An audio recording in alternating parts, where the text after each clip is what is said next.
You read that title correctly. I am building a game in 0 hours. Once a year, as I think everybody on this planet knows, we switch from daylight savings time to non-daylight savings time. What happens there is you either gain or lose an hour. So this game jam starts at 2 a.m. and you finish at 2 a.m. It's a really clever idea and I thought I'd give it a try. So this is a 1 hour game jam. Very crazy, and I'll be honest, I have not been practicing game development very much in the past few months. But as I am speaking, this is counting down. I now have 10 seconds until this jam starts.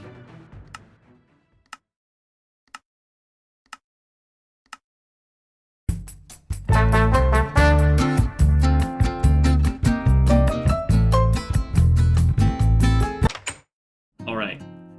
Theme is fall. Okay, fall.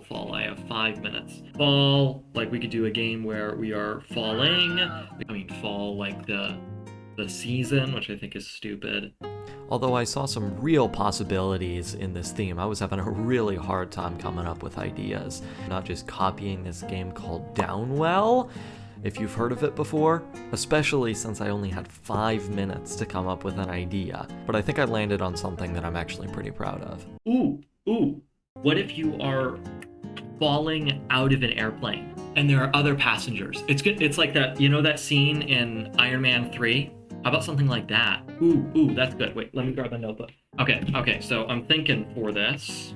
Okay, Past Me did not do that great of a job explaining this. Let me try and explain it real quick. Basically, you are falling out of the sky with a random number of other passengers, and there's only one parachute to save all of you guys. You need to go and grab as many passengers as you can before grabbing the parachute and saving you and everybody else's lives. Make sense? There was no real good transition here to go from the concept to the actual act of making the game, so... Alrighty, first things first, let's get a basic player coming in. Okay, this should be good.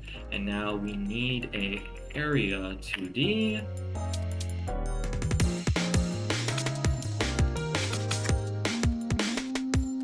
Let's call this guy our spawn area.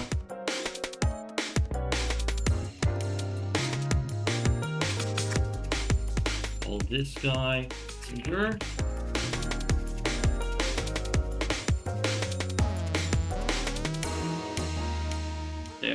There we go. Okay, that's much better. Let me just adjust this. There we go. Okay, that's good enough. For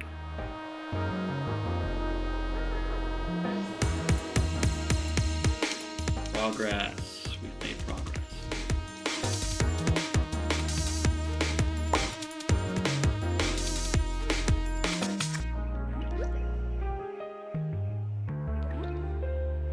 Okay, sweet. Now let's transition over to art.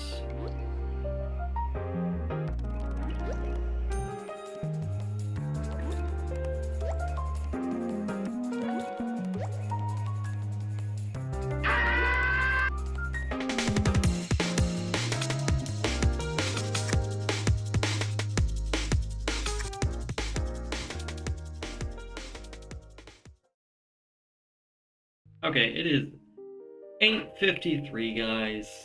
And this is where my game is at. It's not great. I'm gonna see if I can get a win situation in, but there's really not much hope here, unfortunately. Yeah, this was a lot harder challenge than I thought it would be. Alrighty, well, that is time. Well, according to their rules, I believe that is it. It is 9 p.m. here, but in England, it is 2 a.m. still. So that means that it has been 0 hours if I lived over there. And I guess I can pick up later with some takeaways or whatever. So I think I am going to call it for tonight.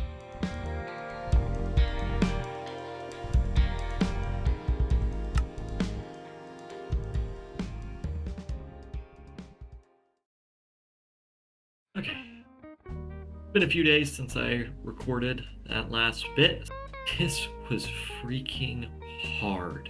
I cut out a lot out of this video, but most of the stuff that you saw were the accomplishments that I made.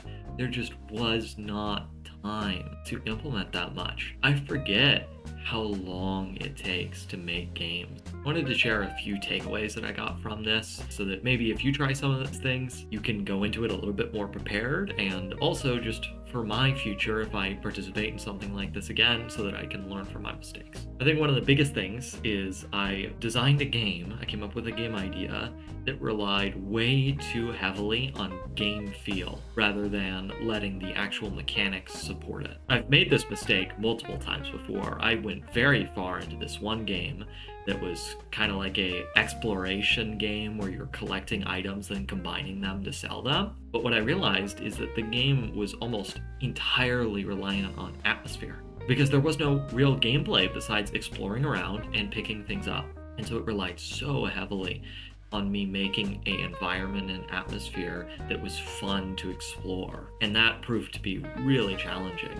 So I think with this game as well, I mean, you really had to feel like you were falling out of a plane. You had to feel the urgency. I needed a more bare bones idea. Along these same lines, the art really suffered in this game. I am not happy with how it turned out in the end at all. I think part of it is just because I haven't actually practiced doing art in an extremely long time. But really, what suffered the most was the perspective. I did not think through the fact of having a side-on perspective and having to draw all these characters looking like they're falling from side-on perspective. Afterwards, I mean, I really thought about I could have just made it so much easier if it was a top-down perspective game, and that would have made way more sense. But overall, this experience really was fun. It was shocking how fast this time went. I would definitely do this sort of thing again. I know they hold these things quite often. Let me know if you enjoyed this and would like to see me try again with some of the new ideas that I have and lessons that I've learned from this. Overall, I just hope that you enjoyed this video. I'm hoping to make more stuff like this, game jams or just general things about game development or